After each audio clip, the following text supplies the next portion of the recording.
Here's something I thought once about you. We were at Zan and the Winterfolks CD release thing at Little Pegs, and you were really feeling the music in the moment, and it like took over your whole body. And I've seen you do that a lot, and I'm envious of it because I don't. I feel like if I have that capacity, I limit myself there very much. And then my thought was,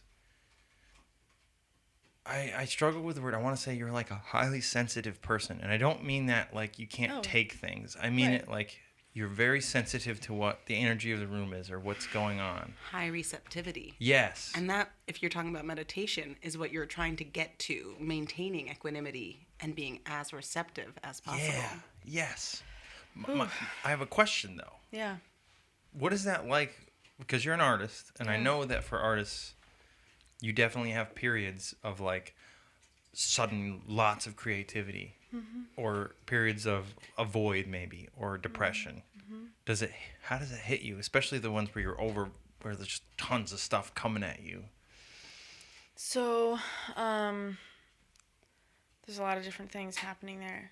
One of them is that I was incredibly traumatized at a young age to a point where, like, if I didn't find some other way to absolve my energy into something else, to be a channel for something else, I don't think that I'd be here on this earth, because it's been ultimately painful. Now that I'm an adult, I can sort of, or not like an adult, but have gotten to a higher receptivity point, you know, which I believed was through meditating and that kind of focus. I used to get that through song, and then that kind of leveled off for me.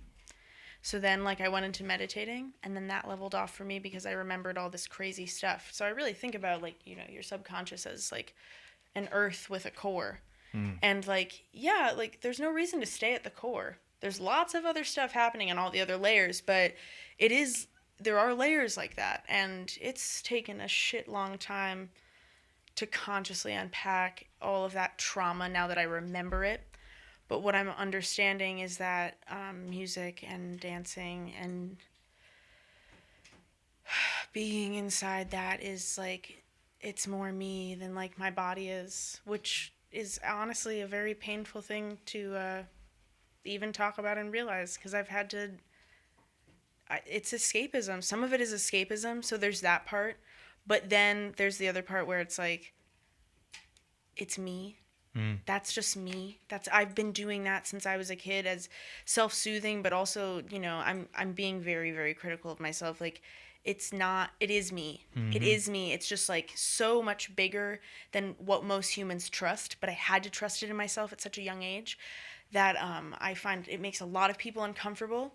So that's what it's like. It's like being able to be yourself and feeling every single person's ill reaction in the room. Learning to not be attuned to that, having days where you cannot, and I'm going to cry. So, you know, just today has been like, fine. Yeah, which I love. Yeah, thank you for the space. But it's like, there are some days where, like, I don't have control whether, like, I'm going to feel all of that or not. And it's just better off to not be, but then it's like, I can't not be in society. So, yeah, part of it is, like, really beautiful. All of it is actually really beautiful and wholesome for me, and I love being that receptive. But it's all about understanding the channel and the things that were caught in it and why I've rushed sometimes. But yeah, there's, like, definitely a mental affectness that I have, a mental illness perhaps in some cases where, like, some of it's hereditary, some of it's based on my brain trying to grow around that trauma. But yeah, like, I am most empowered me, and I also feel like highest me when I'm playing music. I like how you're talking about it because I'm a big believer in balance. So any huge strength to me is also a great weakness.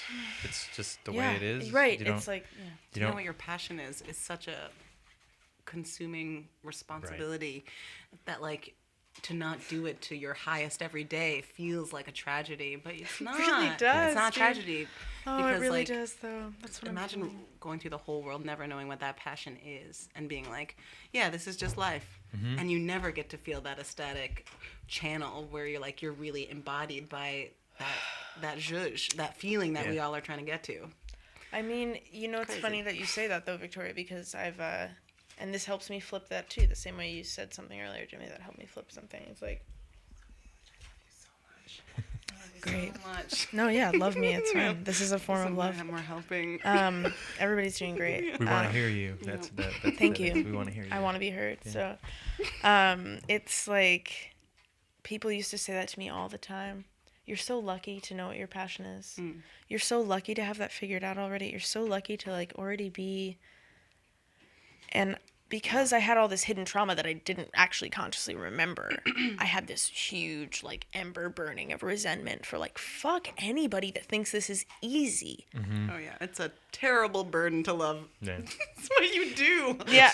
It's almost like I get it. I've been at a similar level because when you get to a certain point in anything, the people who are I don't want to use a word that sounds like I'm looking down on anybody, but when they can tell that you've achieved something, it's like they're in kindergarten and you've graduated from college. Right. You know, and Yeah. it's like from their perspective, look at all you're done. You did all the work. You're all done. Right. But the realize is no. Now I'm in the real world. Yeah. Just started. And there's a part of me that That's really it. wishes that I was still in kindergarten because then I wouldn't have to deal with this and we'd still have nap time. I You know? nap time so badly. Well, and it's like in understanding your own power, eventually you'd like to hope that you can curate a life as an adult where you get to create your own nap time. But what you're saying is also true. Katie Cusack and I, someone who you've had at this desk before, like we talked today and I said to her, like, I was just like, yeah, I don't get to fall back asleep.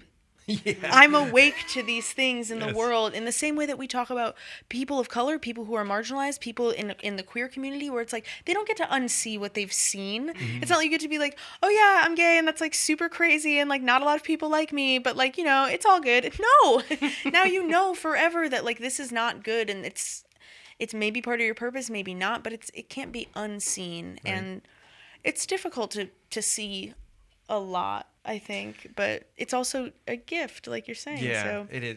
I had this analogy I used for myself, which was like, at some point in my life, I realized that I wasn't the driver of the car. I was like this silent navigator. First, I was aware of the silent navigator who's just there, who's telling you should turn left here.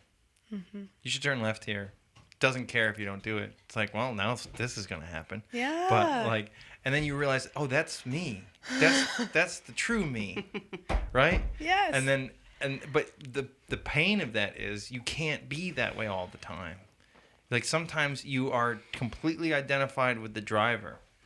You know what I mean? That's like a safety mechanism, though, if you think about it. Yep. The part of you that creates your ego and your story, Yeah. your narrative, and that's attached to your job and your possessions. You need that to move through world. Like, we're not Yes. renunciates. We're not living on a mountain. We Right. have jobs. We have shit to do. I always understood is that you can let that person speak. Someone has to drive the car, but you don't want them to hold the steering wheel. So the navigator, they have to have their hand on there with you. Like, That's true. whatever's connected back again to that feeling, to the passion, to the channel, to that opening, that rushing, that person needs to like really hold on tight to the steering wheel. Yeah. Do you ever have those moments where you look at the world and you see all these people who are driving blindly and they're like completely disconnected from the I navigator? was just talking about that. People who have no impetus to explore ambiguity and are just like, this is how it is. People who never find their passion, who wake up every day and they're like, this is life. Yeah. I'm so happy. My life is it's great. And that's just their whole life. That's fine for Yeah. them. It's hard to push people to be more open when they're not ready. Almost more painful. It's not everyone's job, but I think in small ways, when we display passion or chase what we love, it's an example. It's like an invitation. It's a mirror back to those people to be like, hey, like it could be like this. I completely agree. It could be like this. You get more people figuring that out by driving well. You know, when you're driving well and people see you, all the success that you have, Yes. they'll be like, eventually, you can't force them to figure it out. And I'm talking like I know everything, but I don't. Me neither. And I'm like, I'm another one who's not completely figured it out. I hold myself accountable to this as well. But you can't. I don't think you can figure it out until you decide what is it that I could do differently instead of like, how come that person, you know, like You know what I mean? Yeah. But what I was gonna say is sometimes I feel completely separated from that navigator, and because I know that navigator exists, it's more painful. It's like I can't enjoy those moments the way I did. Yes. Yes, that's a true fact. Well, that goes back to like what you said about perfectionism, right? I've been thinking about the 4 Agreements by Don Miguel Ruiz. Excellent. I haven't read that. I have to read that. That's right. The 4 points are like, be impeccable with your word. Don't make assumptions. Don't take anything personally. Always do your best. My 20s were like, don't take anything personally. Big deal. That's a big deal. But I've been focusing more on always do your best. And it's not do everything right or do everything perfect. Right.